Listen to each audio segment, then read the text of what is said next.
Welcome to Exploragonians, a travel stories misadventures podcast. I'm your co-host Jordan. And I'm Katie. This week we're going to Paris, France, the city of light, the city of love. Ooh la la. I tell Katie this week why the Eiffel Tower was built, how it almost got destroyed, and how long it took. Is this a quiz? No. Don't make me say it again. It did take a long time. What? We also talk about the Louvre Museum. Nope, I don't got it. We talk about so many things, like how Jordan doesn't like the coffee scene in Paris, which, I don't know. We talk about how Katie had the worst raincoat ever when it's rainy in Paris. Found out my coat was not waterproof. And we eat escargot. That's all hot and ready to go on this week's French bread of an episode of Exploragonians. Bonjour. 1, 2, 3, 4.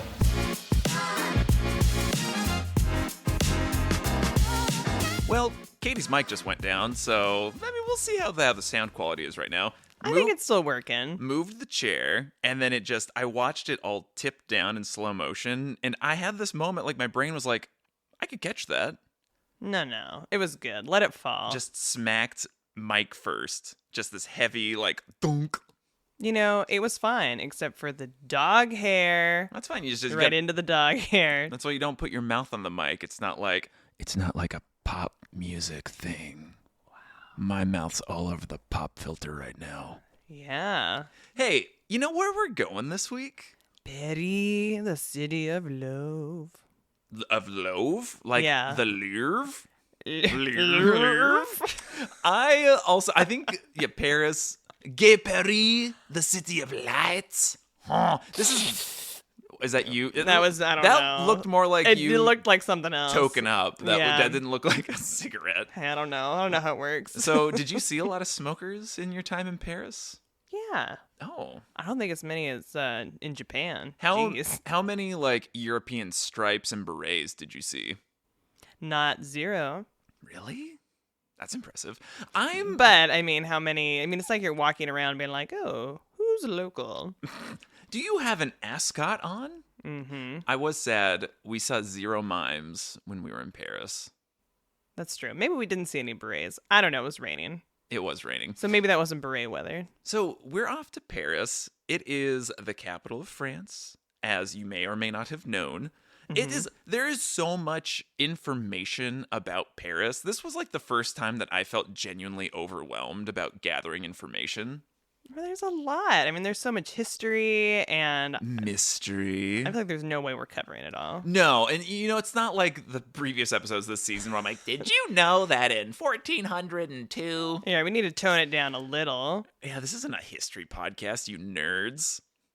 I mean, I feel like it's headed in that direction. It could have been. Not from me. There were some fun facts that I did read about Paris, though. And I don't know how substantiated they were, but one was like, did you know there's more dead bodies in Paris than living ones? Whoa, where? It was like, Reddit? Just around? Reddit? Like the bodies? Yeah, the bodies are just everywhere. Great. The Seine isn't really a river, it's just bodies. It's the mortuary. Someone was like, oh, Paris has 2.1 million people or something, but in the catacombs, there's 6 million. Great. I did no research with that, so this might be one of those situations where you were like, hey, my uncle once told me, and you just run with that fact forever. I think we all used to do that until Google tried to change our brains. You know what I mean? Where it's like, well, who am I going to believe? A relative or Google? And then when you find out Google isn't always right, and believe it or not, things can be false on the internet. Especially with AI. The generative AI is rough. Like, you just had this instance when we were trying to find out between when Little Women was published versus Pride and Prejudice. Yeah, and so it literally said... The two dates, but then when it was written, it wrote it the opposite. And so I was like, wait a minute. Didn't this... Yeah, it seemed like elementary school rationale. I was like, well, this number... one of the numbers is bigger, so that's the new older one? I don't know, it was weird. It was bizarre. Anyway. So, Paris, France. Full disclosure, I have only really been in Paris for a couple days. And the one big day that we spent exploring Paris, It was rainy and drizzly and kind of amazing. Like, Yeah. so that was fun. Romantic. But you have Paris in the rain. But you had been to Paris prior I had. on a different trip Correct. without me. Yes. We weren't even together. Nope. I wasn't even born yet. I went with a friend who had learned French in college, I think. And, I didn't know any French. Well, So- some things never change. Well, there you go. I still don't know.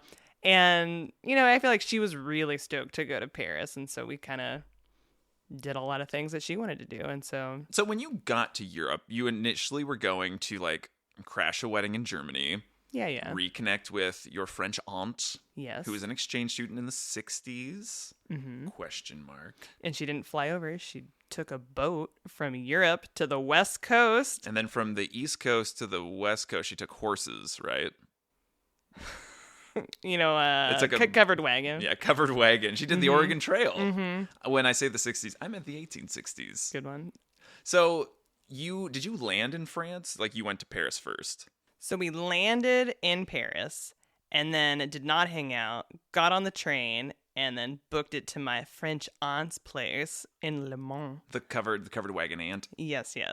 And then we hung out there and did little trips. And then we ended our excursion in Paris staying with the aunt's, uncle. And so we stayed with a relative of hers in Paris. Wait, you stayed with her uncle? Yeah. Oh. He was probably in his 80s or something. He Nice. was an elderly man who lived in this small, I guess just French apartment. And it was in the gay district of Paris. And so yeah, we were there, and that was really nice that we were able to stay there and explore Paris. I mean, how was his English? Not great. But she was able to speak, very basic French. As in, she would wake up and go, it was, bonjour. Totally, and merci, and that's great. I don't know, she probably said something else, but I'd hope so. It was good. We got to explore, and then we shipped her off on. Well, I guess we both went to the airport, but then she flew home to. Isn't there a US. story you jumped like a turnstile or a gate? Yes. So, right. In this trip, my first trip to Paris, I'm trying to leave. I have a plane to catch, I think. So this is where, it gets crazy. So she is flying back home to the U.S. It was I had a train ticket, because we took public transit to get to the airport. She scans her ticket. She goes through. I scan my ticket. It does not open. Nothing's happening. I'm like, oh my God. And I think it was super late because it was a really early morning flight or something. So maybe it's midnight. I don't know. I just remember it was just a weird time. And so then maybe there was, some hoodlums that jumped the fence thing. And I was like, I can do it. And so I just went for it, and I was like, I have to catch this flight. So I don't know, crawled up because it wasn't just crawled up. I don't think it was just a turnstile. Right. I do think I did have to climb a little bit, or throw my bag over the top. Well, if I think about some of these, because it was in the train station. Is this where it was? Well, so right, if you're thinking about public metro, it wasn't. You're underground, almost like New York City or something. Right. And Wow. yeah, we'll have to look it up to see what kind of. So you crawled up. That's what I remember. That's cool. Anyway, I made it, and then I made it to the airport, and she went on her way, flight home to America. I was trying to go to Germany, and took my plane ticket, and they said I did not have a flight booked. That's probably why the turnstile didn't open. And I also didn't have enough money. It was my card wasn't working. I mean, this is crazy. A miracle that I even was able to get enough money somehow. I mean, I think You didn't sell your body, did you? the flight attendant or whatever airlines, I think the Germans felt sorry for me and kind of switched some numbers and just took whatever I had and put me on the flight. So what I'm hearing is a travel hack that if you just have a fucking breakdown and they're gonna help you out. I have a wedding I need to And I was like, I gotta get there. Wow. Anyway, okay, so Paris, yeah. Dang. So when you get to Paris, like, what is your first reaction to being in, like, one of the most beautiful cities in the world? I just remember feeling really in awe of, like, there's like a lot of history and just, like in a really old city. And I think at that point, I mean, it was probably the most, well, I think at that time, the oldest place. I don't know, maybe not. Was the Eiffel Tower built yet when you went? I think they were just finishing. That's good. So, yeah, I think in awe, I think I also had no expectations, like, because I didn't study French. I didn't know, I think a lot of people have bucket lists for France. It's like, oh my God, got to do this. Or it's like, I got to go to Paris. It's like my dream. And I don't know that it was necessarily my dream to go, but I was really happy to go. And yeah, it felt very romantic to be there with this friend. And yeah, I remember just being by the river, having to get our crepes. I think day drinking champagne. Well, naturally. I have to have a crepe. Right. A crepe and champagne? Mm-hmm. Wow. We're classy. Well done. Were you impressed by, like, the quality of any of your baked goods? Well, see, and even, like, this just says how long ago this was. Like, she was really excited to have, a macaron. And I was like, what is that? I didn't even know what it was. You mean a macaron? Yeah, I had no idea what it was. And it was like, oh, this, like, iconic little French cookie. And I think we had one. I was like, oh, nice. Oh. I know. You didn't know. I didn't know. And you don't. Isn't that a thing about... When you don't know, it's like, oh, that this is so amazing or so iconic or so... I mean, just as you get older, or, like, when you learn about, the more you know, the more you can appreciate. I mean, that's definitely a thing with, like, travel. Like, you can go to a place that's, like, super iconic for certain things, and if you can't appreciate it because you haven't been told about it, you haven't researched about it, you kind of... It's wasted on you, almost. Like, you say that about, like, museums and things, right? Or it's like, oh, this is a nice painting, or this is a nice, like, sculpture. But then maybe if you hear or can learn about some history in the background, and then, like, maybe you are able to appreciate it in a different way. Mm-hmm. Anyway, what about you? Oh. What about when you went to Paris? Okay, what happened? So overall, like, I think France undeservedly gets a really bad rap in the U.S., Mm-hmm. I think it was, like, the butt of a lot of jokes for some reason. Like, I remember growing up watching shows, and it was like, are you gonna surrender like the French? So rude. And I don't know, like, where that comes from. Is it, like, a World War II thing? Is it a Napoleon thing? Like, I don't know, like, where, like, what the nut of that is. I mean, France was one of the most powerful. I mean, they were an empire for a while. I mean, I feel like we don't really respect that. Mm-hmm. I also think people conveniently forget that France is, like, the oldest ally of the United States, and, like, there's, like, a deep friendship there. And I think just being in France, like, I just appreciated that so much. And I think France gets a really bad rap for the language thing. It's like... Right, that they're so... Like, they're gonna reprimand you for even attempting to speak French. Oh no, you spoke bonjour without the ratin. You are going to jail, and we're not going to get you out of the Bastille this time. I mean, right, did you meet any unpleasant French people? I met zero unpleasant French people. I mean, really, I think everyone was, like, really kind, really patient. I mean, just the fact if you tried to engage with, like, just the bare minimum of, like, a bonjour, a s'il vous plaît, a merci beaucoup. Mm-hmm. I mean, that was going to get you far. I mean... People were really pleasant and really kind, and we spoke terrible French, and we had a full, like, few days in Paris without a hitch, really. Okay, well, I hear you talking about France in general. Oh, are we talking about Paris this week? I want to know what your, like, initial thoughts were when you first went to Paris. I was immediately stricken by the Eiffel Tower. It fell on me. It struck me. I think it was...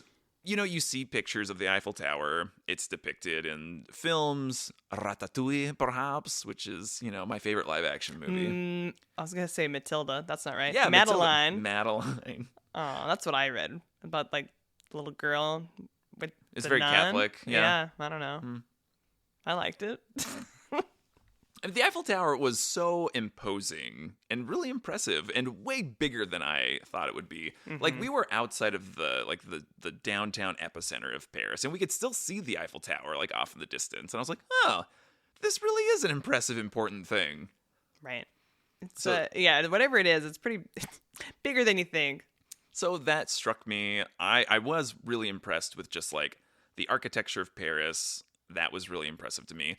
The like hub and spoke thing that Paris created, like that street thing where like from the Arc de Triomphe, everything kind of like fans out from there. And there's like a lot of really impressive things about Paris infrastructurally. As a matter of fact, I have some infrastructure fun facts here for you. Oh, good. Did you know that the River Seine that goes through like the heart of Paris, they name the street signs, they number them based off its orientation to the Seine. So street signs, streets that are perpendicular to the Seine, the closer you are to the river, the smaller those numbers are. So if you're like 1, that dictates that it's going to be really close to the river. Okay. Higher up, further up. If you're parallel to the Seine, the smaller numbers are upstream the river. Oh. And I thought, how darn clever. Yeah, that's nice. There's like, I think clever street design I always appreciate. You know, Portland's alphabet district where you're like every city block is a different name that's like one more letter down. You know, it's like Right. Cooch, and then you go from there, and Flanders. And Yeah. I mean, clever street design is appreciated. there's also, allegedly, no stop signs in Paris. Really? Yeah. So it must be a lot of roundabouts. I guess a lot of roundabouts, lights. I don't know. A lot of lights. So neither of us have ever driven in Paris. That's true. I thankfully have a travel partner, you, who is really great at figuring out public transit. And like, I mean, just in any language, any country, you got a brain for public transit. My brain looks at the map and is like, I don't get it. And then somebody explains it to me and I'm still like, I don't get it. So you tell me where to go and I'll go. So I found the picture I had taken of the Paris metro system, and like you look at it, and it's just like a mess. It's like noodles of different colors, and you're like, oh. See, I look at that, and I'm like, ooh. So if I take this orange one for 4 steps, I can get on the purple one, and then we could go north. And Right. You like it because it's like a little game. I'm like it. I don't like it because I'm like, that's like a test. Okay, see, I love trains because I know there's like one of 2 directions those trains are gonna go. Buses, though, I mean, that's like another level. Like, I was happy to do buses in Portland. We did it very poorly in London, but yeah, a train. I'm like, we have 2 options here. Well, that's true. Right. If we're going the wrong way, we get off and go the opposite way. Exactly. Okay, got it. So because of that, like, it becomes like the pressure is way less significant for me. But the metro system in Paris, I love the aesthetic of it. Like the lampposts that are like signs for it. The word metro. I mean, it's all. Yeah, it's sexy. It is sexy. And people are like, oh, Paris is so sexy. And I was like, Sure. Paris was sexy. It was. And like even in like the downtown area, I feel like you get some of these like smaller, more narrow streets, and like all these cafes, everyone's like hanging out by the road. Smoking a cigarette. Having a cappuccino. I don't know. Probably something else. That's like, it sounds like they're doing cappuccino and like rails of Coke. Was not what I meant. So, metro system. The first time I was going through our pictures, we were full disclosure. Oh, a croissant. I don't know. I thought. Croissant.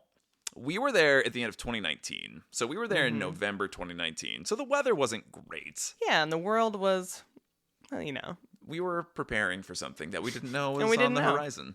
So when we got to Paris, we got into the metro because I was like, we're going. Because we stayed at a cheap Airbnb, like on the outskirts a little bit, but total bachelor pad, like just this tiny little thing. It was a minimal. It was minimalist. Spartan. Yes. But like his neighbors, they had like, I don't know, communal ping pong tables outside, and there was like several people playing ping pong. Whoa, I do not remember that at all. I only remember because of the photography we took. I don't think we played it, did we? No, we didn't have paddles or balls. We ain't got time for that. But when we got on the metro station, there was like a flurry of people. We must have got in like right at like rush hour or something, because the picture I have of you, like you were at like the pole in the middle of the car, and you were just swamped by people, just like boom, boom, boom, boom, boom, boom. Wow. That's how I kind of remember it being on the tube too in Yeah. London. Squishy public transit. That's how we like it. Pack them in. But our one big, I mean, it was basically one really big day exploring just some tiny highlights of just like the interior of Paris proper. And we started off with the Eiffel Tower. So we're walking around. It's raining. I mean, like, we're Oregonians, so we're basically amphibious. So we're used to the rain. I mean, we're also backpacking. So, I mean, we packed pretty much wore the same outfit for months. Anyway, I find out in this moment that the raincoat I packed that I finally needed to use was not waterproof. The Pendleton brand rain jacket, which I... From Costco. See, and I feel like that's the problem, right? The Costco. Anyway, it looked very cute, but it was not very practical. And so I was extremely damp. At what point did you find out that it was leaking? Early. Oh, in that day? But it didn't matter because this was your big day in Paris. Jordan's big Paris day. So we were walking towards the giant Eiffel Tower. Gorgeous. I mean, just loomed. It'd pop up behind trees. I remember you just being really in awe of it. And like, it was very exciting. I feel like we have a million pictures, different angles, and then decided... Because there's two prices if you want to go into... Because I'm not satisfied with just seeing a thing. I want to touch the thing. I want to go be a part of the thing. Like when we were in Malaysia in Kuala Lumpur, we were like, oh, look, the Petronas Towers. You're like, that's fine. I was good, but Jordan... Had to touch it. Yeah, I don't know. I mean, that's probably a different thing. Jordan's got to touch things. I don't know. Well, it's one thing to say like, oh, I saw the iceberg. It's another thing to be like, I touched the iceberg. So I wanted to touch Eiffel. Great. So we go up, and so there's like two prices if you want to go up into the tower. Mm-hmm. It's like, I don't know, €30. So I don't know, it's like $75 to go up into, like, take the elevator up. And for a lot of people, that's great. Right. It's a really lovely option. We are on a budget. Jordan's cheap. The other option was to take the stairs. Because there was a big sign that says, stairs, no wait times, with like an exclamation point. It was very exciting.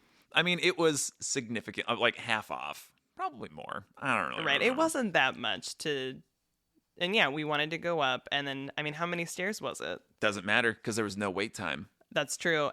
You guys, it was a lot of stairs, a lot of steps. It's so much bigger than I expected. And it's so big, there are restaurants on the Eiffel Tower. We got up to the first landing and we were like, wait, there's a cafe or a bistro. I don't know what Parisian term they used. It wasn't a patisserie, I can tell you that much. Well, that's true. So yeah, we got to eat at the restaurant. It was like this, and I don't know if they were working on the proper one, but we were under this like, not plexiglass, but like vinyl dome kind of thing. It wasn't vinyl. It was definitely not vinyl. It was plastic. I think we were under a plastic covering. I loved it, but it was dome shaped. It had like, little triangles that made a dome. Maybe it was like to block out the rain and like kind of keep the heat. Yeah, I mean, right. Keep you warm. They were growing tomatoes in there. They weren't growing tomatoes. But I don't think we had much. I think we had a croissant. Right. And maybe a warm beverage. A little snack, because it was cold. And as we've established, wet. It's anytime to dry you off. I want to throw some Eiffel Tower information your way. Do it. So the construction of the Eiffel Tower took a grand total of 2 years, 2 months, and 5 days. Who did it? It was, well, many people, but the designer is Gustave Eiffel. Oh. Eiffel, Eiffel. Mm-hmm. Eiffel goes west. Same spelling? Yes, same spelling. You'd think they'd change that. So it was initially built for an international exposition of 1889, and it was supposed to stay up for, I don't know, like a decade or like 20 years or something. 1889. Yep, that's when it was completed. I mean, that's like crazy. Just to really wrap your mind around that like just you think you're building something that substantial. Hey, think at about that the time. pyramids, babe. That's true. The Great Wall That's of China. True. Okay, take it back. That was way before totally the 19th century. Forget what I just said. So it was 300 meters high, which if you want to, be an American, 984 feet. The initial plan. So people were like, Can you compare that to something else? Yeah, a bunch of school buses stacked on top of one another until you reach the height of the Eiffel Tower. All right. Well, we're never gonna know. So you challenged me. Okay. So we did take a quick break so we can look at some size comparisons for the Eiffel Tower. So while it was being built during its construction period, it did surpass the Washington Monument to become the tallest human-made structure in the world, and it held it for 41 years until the Chrysler Building showed up. Wow. Just popped on up. So minus like, antenna and all that. So it is, I don't know, like 50 meters shorter than the Empire State Building. And it was, I think, comparable to like an 81-story building. I see. So that's big. I mean, I was surprised. I was like, wait, it's just a little bit smaller than the Chrysler Building? It's huge. Right. It is large. And I think also just the metal frame. I mean, it's like a different, so it probably had looks, it's different than just looking at a skyscraper. Right. So when it was being built and towards its completion, the people of France did criticize it because they thought it was unsafe and ugly. Oh. The poor thing. That's something, okay, so I want to say that's something I love about the French is that they're like, hey, I'm a citizen. I'm going to let you hear my concerns. And Totally. hey, I elected you. I'm going to hold you accountable. Right. I'm going to criticize you, and hold you accountable. Man, what a concept. Way to go, France. So Eiffel Tower, it was initially planned to be demolished at the end of this World's Fair Expo thing in 1909. Can you guess why it was saved? The U.S. The United States was like, we're going to liberate that. 1909. 1909. I think that's when Tillamook cheese was started. Yeah, that's why they were like, wait, there's cheese on the west coast of the U.S. We must stay here. All right, let's go. Why? Well done, though. It was saved because it had value as an antenna for radio transmission.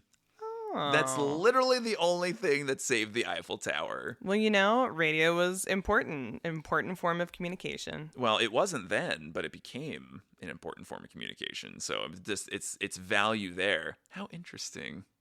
Way to go. Yeah. So it has about 7 million visitors per year. The Eiffel Tower website was like, it's the most visited monument in the world that you have to pay for. They made sure to leave that caveat in there. People go, and then they have to pay. Oh, because probably more people are actually visiting it, but I mean, Right. Obviously only a percentage of that are people paying. So, yeah, okay. Yeah, I don't know how they calculate it. When we were on the Eiffel Tower, there was this little, I don't know if they did it or if they just spray painted this thing that said, a great place to kiss. And there was a little heart. And I was like, oh, that's cute. I was really impressed with the views from the Eiffel Tower. Apparently, when you get to the topmost platform, which I'm not sure if we did get to the uppermost platform. I think we went as far as legally we could. But right. Allegedly, you can see from 40 miles of visibility up there. It was, cloudy and drizzly. Yeah. But we still had a really nice view. We also met another couple. I feel like they were Australian. I was thinking they were English. One of those two. Okay, well, there was some sort of Do you remember what that guy's name was? Jordan. It was. We were the Jordans, and we took each other's picture. Yeah, and that was nice. See, you go to the Eiffel Tower, you make a friend. Aw. Or two. That's a guarantee. That's a guarantee. Okay, so I love the Eiffel Tower. Loved watching Celine Dion sing from it during the opening ceremonies for the 2024 Olympic Games. It was really nice to watch the Paris Olympics, to just enjoy all the footage of Paris and be like, oh, we were there. And It's gorgeous. anyway, Yeah. it was nice. So after that, we're wet, not super great. We go and grab a snack. It's starting to get dark because, again, November. Mm-hmm. And then I really, really, really, really, really want to go to Le Louvre. Mm-hmm. Louvre. This iconic museum. That's if you don't know what it looks like, it's this glass pyramid looking thing. Well, not the whole thing. That's No, just, it's not. But if you didn't know and you're walking by and you're like, what's up with this glass pyramid? Mm-hmm. Because it is kind of inconspicuous in that way. You're kind of surrounded by these flanks of building, which allegedly the Louvre, the building that houses it, it's one of the world's largest palaces. So that's Oh. what it was. It was built as a palace. It was not created and they're like, we're going to put a museum in here. Oh, interesting. A palace. But it was finished in 1852. So that's not that old either, Mm-hmm. which is really interesting. Who lived there? Not me. I remember the first trip I did to Paris, I think we did a boat tour. And so on the river, and I saw that, and And I don't even know The that Louvre. I don't know that I knew that that's what it was. Interesting. Because again, I didn't know too much about Paris. I was just going just to go. I mean, you hear that Paris is one of the like global cities of the world, like one of the most important ones. Right. And Lots I of feel- art and Right. It has such significance, but I feel like in our little bubble growing up, we didn't really put a lot of emphasis on Paris. I think a lot of it was like London. oh, for sure. Like if you were talking overseas, like that was Right. London was so important. I mean, even like Berlin to an extent, it was like, oh, that's a more important city, which is really weird. Paris was incredible. Anyway, I really liked it. Anyway, okay, so we go. So it is one of the world's largest palaces. Depending on who you ask or what you look up for, it is maybe the world's largest museum. Do you have a guess of how many works of art are housed in Le Louvre? 7 million. That is huge. That's a big, big number. And now you're going to be you've disappointed all of the readers. I was thinking there was a lot of art because we didn't see every section because No. it's huge. We got there at like 5 o'clock at night. Like we were there, like we We shut it slid in. down. We sure did. Anyway, It yes. has around 33,000 pieces of art, Oh, which is way less. so. Okay, well, sorry everybody. Something I appreciated when we got into Le Louvre. So you go into like the aforementioned glass pyramid, and then you like go down, like you get your ticket, you go down escalators, and then you're in this like subterranean like fortress of a museum. Blew my mind. But then there was I think it was like maybe by the coat check, they had a place where you could rent a Nintendo 3DS XL that would give you an audio guide. It was like a €5 rental. I was so happy. I was like, oh, Nintendo's being recognized. Nintendo's art too. Wow. But they are discontinuing that service in September of 2025. Wow. I hope that they update it with a bunch of Switch 2s. Yeah. I know, how disappointing. That is too bad because, yeah, that was a nice thing that they were offering. I mean, we didn't take advantage We didn't do of it, but I mean, it was nice that it was being offered. There was like my memory of that was just there was a lot of people and it was overwhelming. It was like, where do we go? There's all these different sections, it's like There were a lot Pick of your poison. people, but I feel like it was so slow compared to what it is now. Like I feel like we didn't even wait Yeah. outside. I think we walked right in. Yeah, we definitely walked right in. And part of it could be because, I don't know, it was later, darker. Maybe. I don't know. But yeah, we just read an article today, Tuesday, June. Whoa, what is today? June 17th, 2025. Yeah, we okay. sure did. That's the date today. Anyway, so we read this article that came out today talking about how they closed the museum There because was a strike. right, and there's like so much tourism and it's like overwhelming. And apparently this building, like, I was surprised to read that it's not like federally funded. Mm-hmm. And so you have this, right, this is like the place that houses the Mona Lisa. But and that's in there? it's like all this really quote unquote special, iconic, very, important art. And, it's struggling. And Mhm. and then, just tourism in general, where it's like, we saw the Mona Lisa and there was this very long line so everybody could like go and take a selfie with it. And that's the only thing people want to do. They're going to stand for like hours to get a selfie with it. And talking about like doing something and it's like you're not really sure why you're doing it, right? You're like, oh, I know that this is a thing that other people think is like cool and important, and so I should do that. Talk about mob mentality. Just like, oh, what's this line for? No, it's a line. Oh, just go get a line for your selfie. I just remember there was like a lot of other art in that room that was really interesting, but like World-class art. and I felt like we couldn't really like take it in because there was like it was so overcrowded just because of Mona Lisa. Boisterous. Oh, do you know on average how many people visit just to see the Mona Lisa in a day? 7 million. What a big number.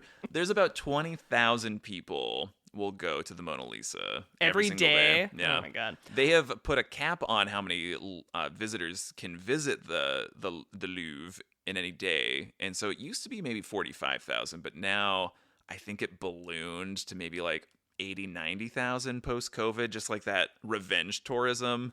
And then they pulled it back in 23 to be 30,000, but it's still so much. The Louvre has like 8.7 million visitors every year. And so that number is double what the infrastructure of that museum was designed to accommodate. Right. I had read that they were going to like put Mona Lisa in her own room, her own space, and try to limit how many people could visit and like maybe have it in like timed increments. Because then like if you are there to just enjoy art, but there's overcrowding and like we all know how a crowd can be and everyone's got their cell phone, and it's a reminder to be a conscientious observer, traveler, think about other people, not just yourself. And yeah, I just think the amount of people that it's, I'm casting judgment. I think so many of the people that we saw in that queue weren't taking the time to like really analyze the painting and really appreciate what it was. And we were able to like kind of do that because off to the side, which I don't know if like a Louvre employee told us this, that we could just stand to the side of this queue. And obviously you don't get like a straight on view of the Mona Lisa. Right. You're off to the side a little bit, but you can stand there as long as you want and just appreciate this painting that is current. I would say it's probably the most recognizable, famous painting in the world, which is interesting how art evolves, because at one point the Mona Lisa like was a nothing painting, like no one really cared about it. Right. And then I don't know, culturally we just accepted that this is like one of the greatest paintings of all time. Mm-hmm. I do have some Mona Lisa. Was it because of that movie? I didn't even watch that movie. It was, not because of Mona Lisa's smile with Julia Roberts, believe it or not. That's not what did thing. it. That's what put it on the map. It was, so the Mona Lisa is a portrait that apparently Leonardo da Vinci, he completed this portrait and then, I don't know, he just never parted with it. It was just his. Mm-hmm. But it's a portrait of Lisa Gherardini, who was the wife of Francesco del Jacondo. So there is a name, there is a person who was the Mona Lisa. But apparently it's like one of the things that makes it famous is because Da Vinci utilized this like fantasy background, which if you really look at the Mona Lisa and stand in that queue for hours, you can really appreciate that there's like a fantastical element to the background that he's painted it in. Mm-hmm. Yeah. I mean, what did you think being in the vicinity of the Mona Lisa? I felt like, just that idea of like, oh wow, this is just like culturally significant, and like what an exciting thing that you and I are like witnessing. We're looking at this iconic painting. But right, was it my favorite piece of art in the museum? No. I think we saw there's some really nice artwork. Oh, you saw really nice artwork. We saw some really nice top quality artwork. And I think that there was other things I enjoyed looking at more than that. But that could also be because it was so busy. And I am not one to follow a crowd. To follow the crowd. I'm like, oh, if everyone thinks this thing is cool, I'm... Well, you also couldn't get very close to the Mona Lisa. Mm-hmm. I mean, we were probably, like 15 feet back, maybe? Right. And, it's in like the glass or the plexiglass or whatever is like it's like a humidity control, it keeps it safe. Mm-hmm. Keeps her safe. I remember, like, we took a picture of this one woman who brought, like, this little white teddy bear and took a picture of the teddy bear with the Mona Lisa in the background. Mm-hmm. Art. Okay, so what were some of the standouts from going to the Louvre? I mean, I don't know that I can really list if I could beam the image of different paintings. And not even like the paintings. It was like also how they decorated the rooms. There was something there because every room was like significantly different. Right. There was like different themes happening. And so I just felt like it was a beautiful kind of like art explosion. And I think it was just good for my brain. I think sometimes you and I go to these places and I'm like overstimulated. I'm like, whoa, that was a lot. And I don't really remember feeling that way. I think it was comfortable. And yeah, I mean, there was like sculptures, and it's almost hard to remember because I think that there was just a lot of, I mean, God, yeah. I mean, again, there's 33 pieces of art. 33? 33,000. Yeah, there's only 33. There's 33 pieces. The 33,000 pieces of art, I mean, how much did we look at? Like, 500 maybe? Well, I will say, like, I think there felt like there was less pressure to see everything because anything you looked at was one of the most amazing things you'd ever seen in your life, right? Right. Which that itself was kind of like a mental like game of acrobatics. It was like, wait, so this is also amazing. So why don't we like celebrate this random painting from this random Italian painter that we don't know the name of? I mean, I'm curious how long you think somebody would really need to really look at all the 33,000 pieces of art. It's like, could you achieve that if you went to the museum like every day for like a month and like without rushing through and just trying to take it in? And see, I think if we had gotten there not like a couple hours before closing, I mean, we would have taken a lot more time at a lot of different pieces to like really study them. Because New York Times had some article like a few months ago. It was like, can you take 10 minutes and just stare at a painting? Mm-hmm. And like what you're able to see if you just like take a breath, don't do anything, but just look at it. Mm-hmm. And we didn't have that luxury because it was like go, go, go a little bit. And maybe that's also why I wasn't feeling like crazy afterwards, because we were there for a while, but I mean, not as long. I mean, we weren't there from opening to close. I mean, we've spent way more time at other museums. Like, I feel like I spent like an hour just staring at like the Statue of David in Florence. I was like, man, look at those cheeks. Not like me. Well, I mean, so is there any like standout art pieces? Yeah, it was like one of the ones that surprised me is like the statue of the goddess Nike. Mm-hmm. It's like winged victory of some word I'm not gonna be able to pronounce. But they found like the pieces of marble of this structure, and so what remains now? No head, no arms, but it's like this torso with like billowing cloak, wet clothes. And again, to be able to do this with marble, incredible. I can't even fathom being able to do that. But it has these like big wings that come out. And so it's like at the head of a staircase. And it's kind of like nondescript for like a world-class piece of art to just kind of like be like out. It's like, I could touch it. I shouldn't. I'm not going to, but I could. Mm-hmm. And so I forgot about this. Apparently it's posed on another piece of marble, but it's apparently supposed to be a warship, like a Greek warship. Oh. So that was interesting. And maybe it was supposed to be to help with like safe passage or something. But also, I really enjoyed the Venus de Milo. Uh-huh. No arms. Mm-hmm. She was. I mean, what a beautiful piece of art. But so this is something that I don't appreciate, is that oftentimes people were finding these like pieces of marble in Greece or whatever, and they weren't coming like that. They were in pieces. And so they had to like assemble it. So this like weird like jigsaw game. So the Venus de Milo, when they were kind of doing the recreation, piecing her back together, restoring her, there were arms. Like they could have put arms on her, but there was like this big debate of like, what are the arms gonna do? Like, what's the position gonna be? Because her body like isn't like, if you look at her pose, like she's not standing straight up and down. Like there's a little curve with what she's doing. And allegedly where they found the pieces of marble, like there was like an arm that was holding an apple, but it was like, did it belong to that one? Did it belong to a different piece? Someone argued that the Venus de Milo was supposed to be holding a shield. So basically because of all this debate, they left her armless.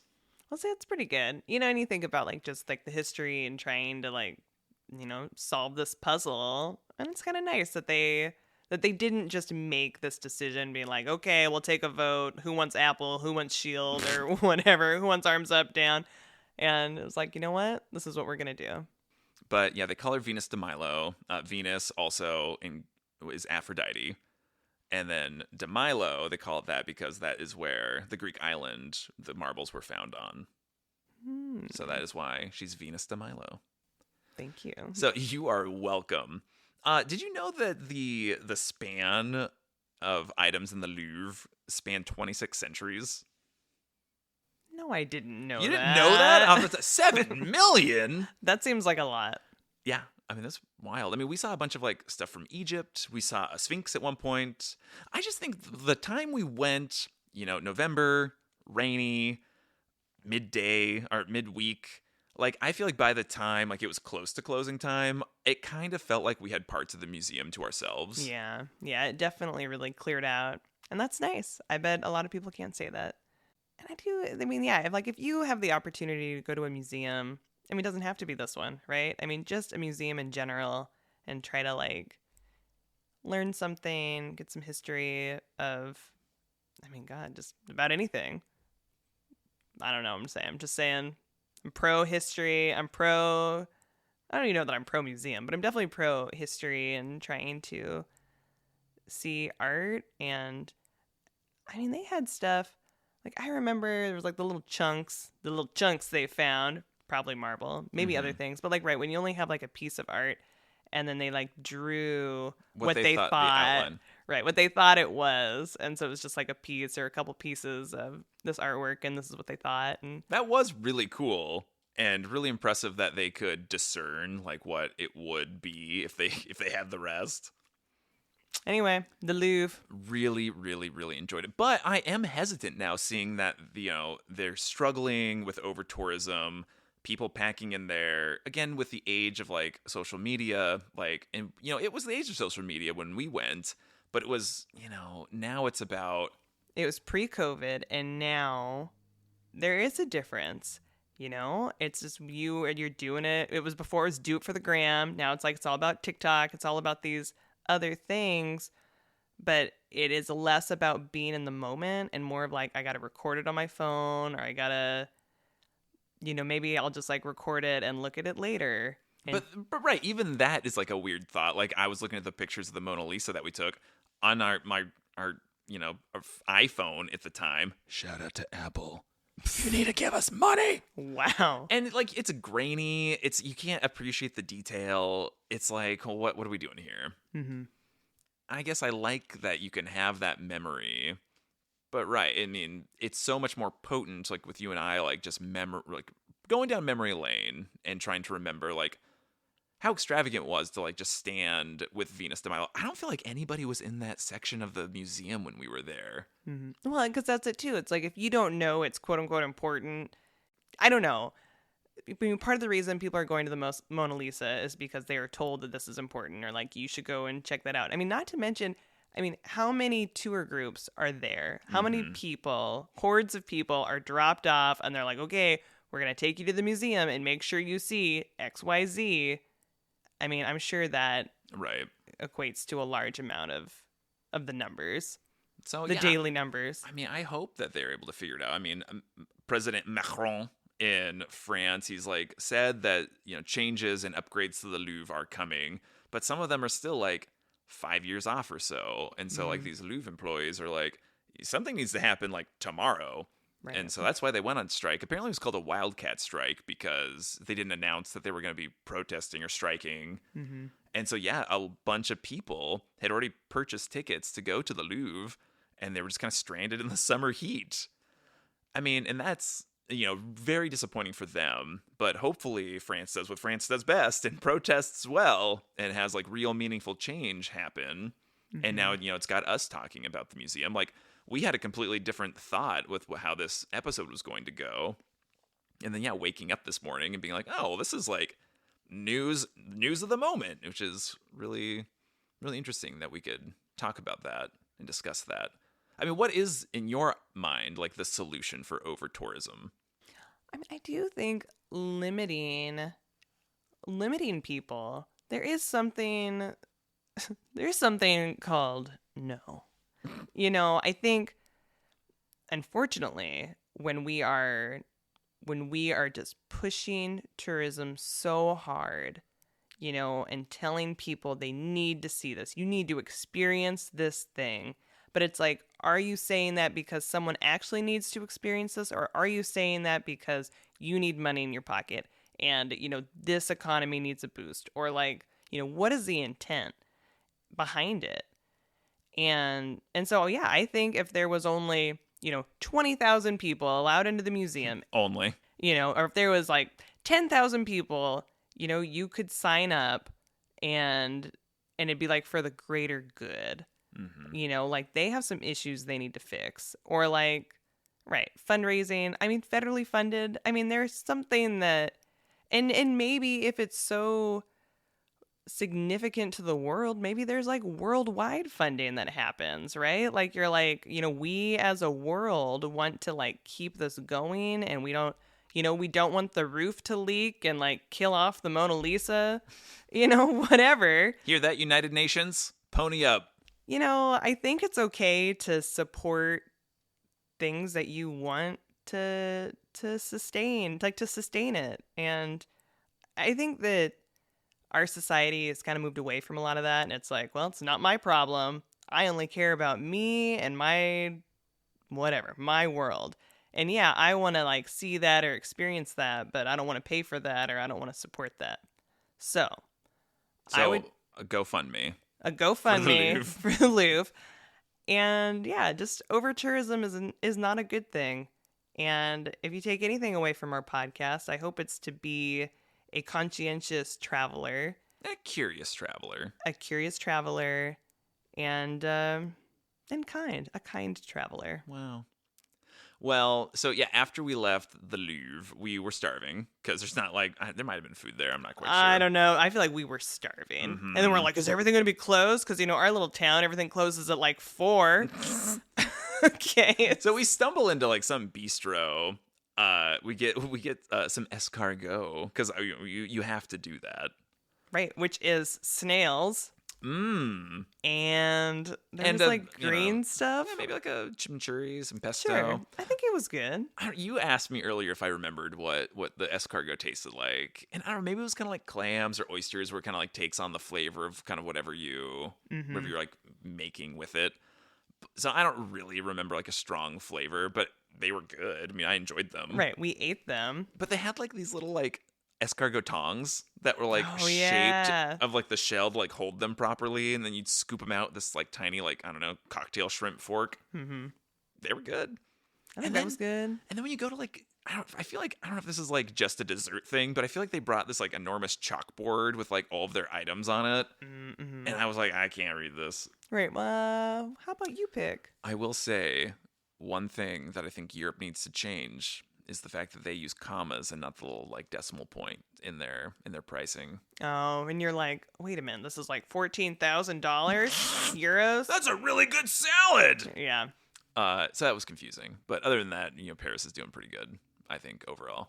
Man, I just feel like walking around my rainy, just damp clothes. Yeah. Sad. I think it was a hot toddy. I think it was like grog or glog, or what's that called? I'm not sure. You know what I'm talking Grog. Grog. Right. See, I'm like, I'm just thinking about Grond from Lord of the Rings. Grond. Okay, so you got a hot beverage. I had a hot beverage. Another criticism about Paris, I don't think their coffee game wasn't very good. It wasn't what we wanted. No. They're about espresso. You're having like a little shot of coffee. Good for them. The espresso to like... I want a little milk. I want some steamed milk. And not when it's like 3/4 steamed fluffy milk to a little bit of coffee. Right. Paris, you can do better, and I believe in you. I mean, but you were only there like a day 24 or 2. hours. So I know. See, that's also it. Like, I feel like we didn't do enough. Like, our food adventures, our gastronomic adventure was poor compared to what we would have liked it to have been. What we could have done. Well, and we also went to Shakespeare and Company, which I don't know if that's an important place for you, but the first time I went, the person I was traveling with was all about it. It is an iconic business. Right. And I feel like, talk about like a touristy spot. Like, I just remember so many people were like, oh my God. Because, it's right by the Seine, too. I mean, it's just like right in that kind of epicenter. Oh, how about the... Cathedral de Notre Dame? Yes, how about that? How about it? That had burned. We had gone in November 2019, and it had burned in April of 2019. So, I mean, it was inaccessible. Scaffolding was everywhere. I think they were still probably attempting to assess the damage. So, I mean, we weren't able to, like, appreciate it as much. But we had just seen the Cathedral of Notre Dame in Strasbourg, which is pink. Right. And just looms over that main stretch of road. So, I mean, I think that was a more impressive cathedral. I mean, obviously this one has hunchbacks and stuff. Yeah. I mean, it's iconic. You saw it, scaffolding. I mean, not everybody can say they were there months to see after that. the destruction. I mean, it was a bad fire. I mean, I think it destroyed the roof. Their spire fell.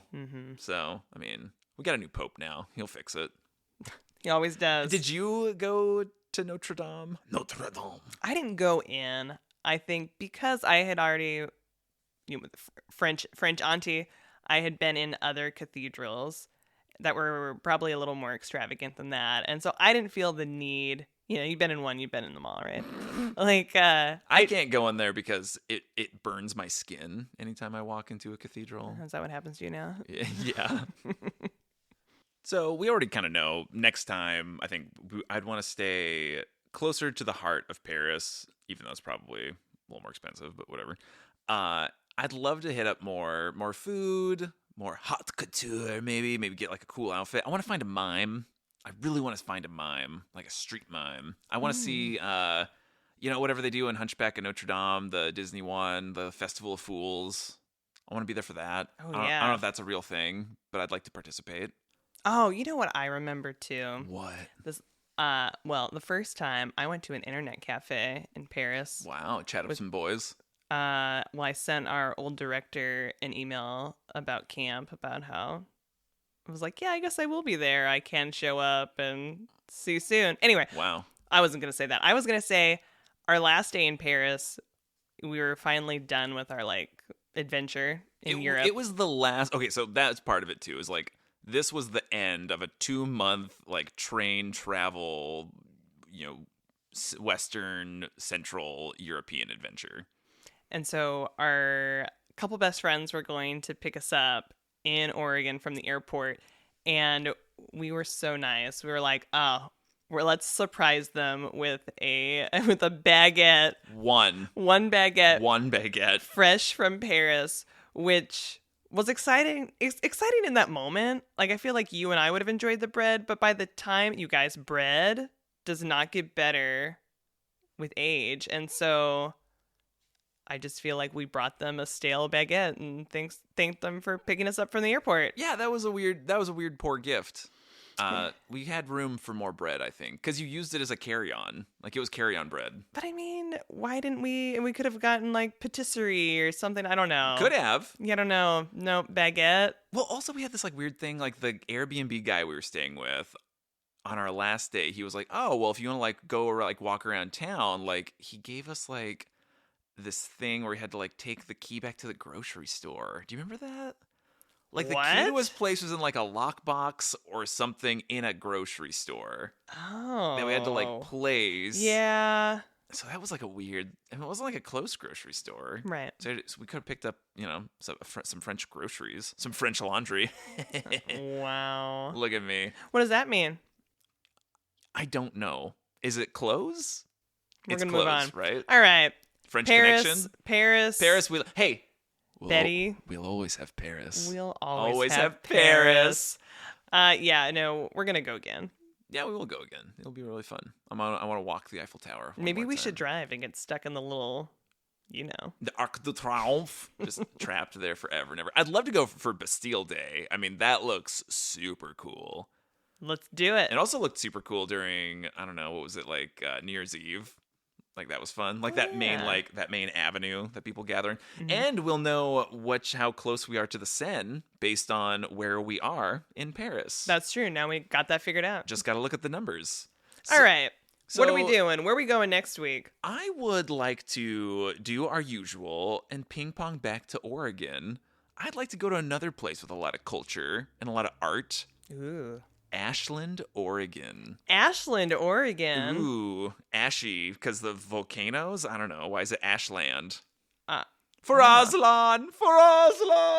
So artsy. Anyway. All right. Well, more on that next week. And in the meantime, we are still hard up for travel stories. So make sure. Have no fear. Send us a voice recording. It could be a voice memo if you have my phone number. And you could say your name, where you're from, a quick couple-minute travel story, travel anecdote. It's just, if it's funny, great. If it's life-changing, that's also good. You could also write it out and send it over. You could email that to exploragonianspodcast@gmail.com. And you could also like and follow us on Instagram, which is apparently where we're putting our social media energy right now. That's right. That is at exploragonians.podcast. stiff.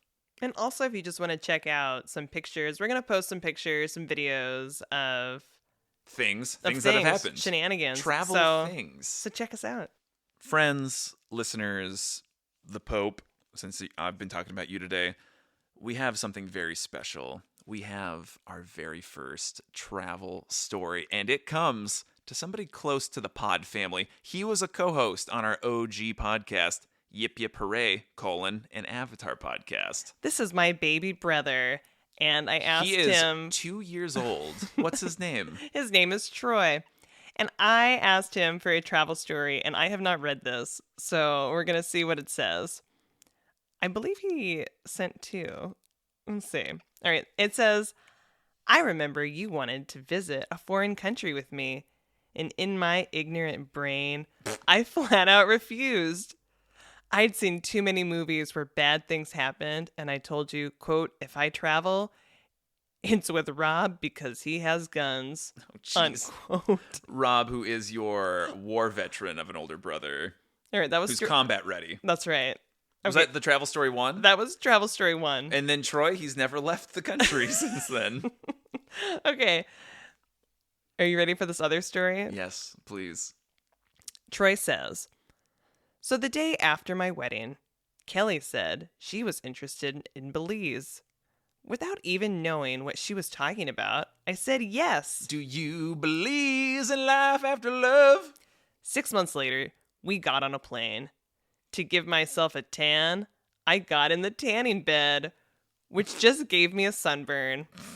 In Belize or pre-Belize? I think pre-Belize, because, that's like a thing. People are like, oh, you gotta hit up this, you gotta get your skin ready. Anyway, I don't recommend that. On the plane to Belize, I asked Kelly what kind of car I'd be driving us around in. She looked at me, realizing I was serious, and said, quote, we're going to be in a different country. You won't be driving. I paused for a moment, letting that sink in, and I excitedly waved to the flight stewardess asking for a beer at 8 a.m. in the morning. Red-eye flight. Naughty, naughty, Troy. We landed in Belize. I remember thinking, what does a no-American tarmac look like? As we exited the aircraft, less than 150 feet away, I saw a palm tree sticking out of the pavement. Ooh, this is like a ... And then he says, this is only part of the story. I'll share more soon. Man, so part 1, he finally goes without your brother. Okay, so he's got 8 8 a.m. beer. He's got a buzz. A buzz in a palm tree. He's like, whoa. I'm not driving, and a buzz in a palm tree. How's that palm tree doing out there? Buzz in a palm tree. Two bees. So thank you everyone so much for listening. If you enjoy this podcast, feel free to share it with someone who would also enjoy a travel podcast. Subscribe so you get that hot, fresh episode every Wednesday into your oven. Like a fresh baguette. Ooh, but don't leave it too long, otherwise it gets stale. Wah, wah. Wow. Hey, see you next week. See you next week. For Oslo! Ashland.